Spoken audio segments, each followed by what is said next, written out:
And we're in our studio here where we do a lot of our videos, so I figured this is a good place to do a comparison of these. So we've got the Sanyo Exacti with its separate lens cover there, and then we've got this Samsung HD.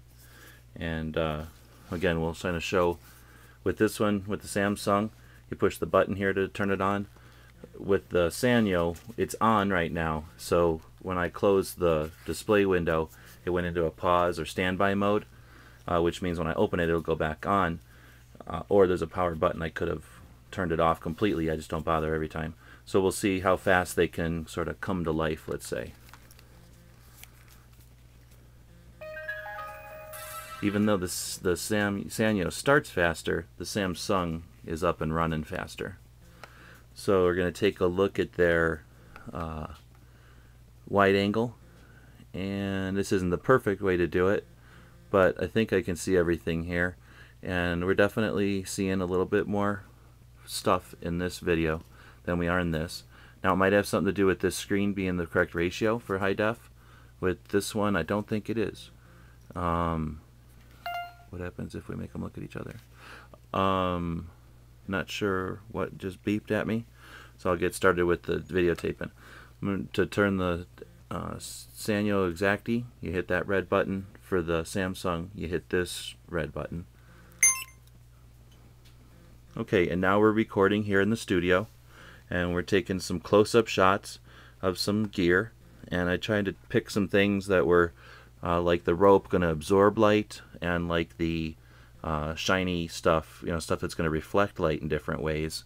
And I'll try to move so that they're both seeing things from the same angle or same perspective, same lighting or whatever. And we'll see if there's any difference when we look at these. Looking through the viewfinders, they both look sharp and crisp. Neither of them looks poor or anything.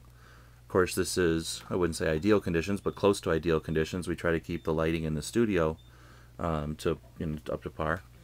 So again, not sure how well this will work, but we're going to be testing in some various locations, trying to get an idea of which is a better camera or which is a better camera for what circumstances.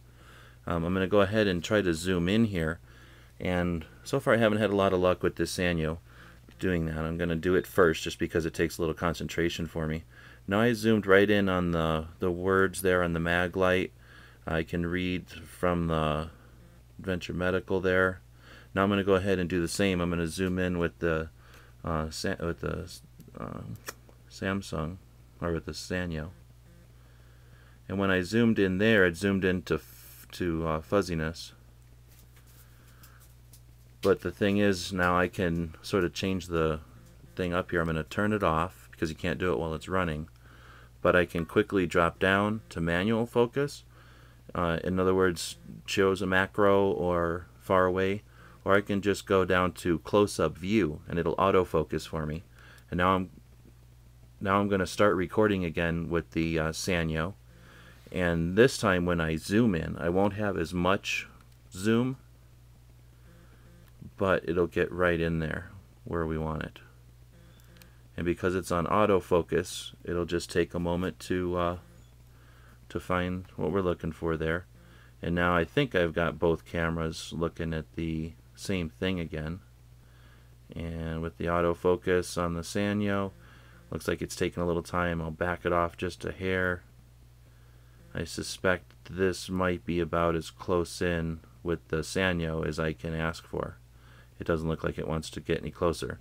But from the view screens, it looks to me like the Sanyo has a better, clearer picture.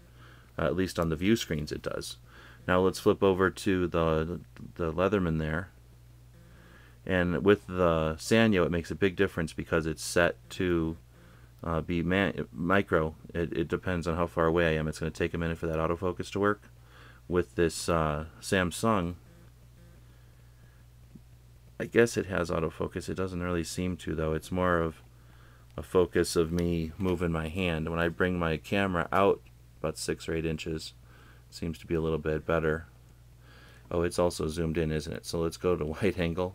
Let's do this for apples to apples, and not really not a fan of how this Samsung zooms and goes in. So now we're looking at the all wide angle on both. So now we're looking at the different Leatherman tool there, the couple rounds of training ammo, the flashlight, the reflective surface of the Venture Medical kit there, and then the cord. And this is, again, the Samsung and the Sanyo. And I can't say I'm biggest fan of either one with any of these tests yet. So we'll turn that one off, and we'll turn that one off. The Sanyo will turn off on its own. You'll get a noise when you close it for some reason. This one, you get a noise when you turn it on, you get a noise when you turn it off. I'm going to go ahead and turn its power off now. You get that sound and you get the splash screen. I suspect I can turn sounds off on these cameras. However, it's a dilemma. I wish I could selectively turn off sounds because I hate some of the sounds. They're annoying. However, some of the sounds I do like to have. For example, when you're taking a picture, I like some sort of a click to know that, okay, I can quit pushing the button because the picture's been taken. Some of these buttons, especially like this one, where the buttons really don't exist, it would be nice to have a click or something. Okay, this is a good place to make a break.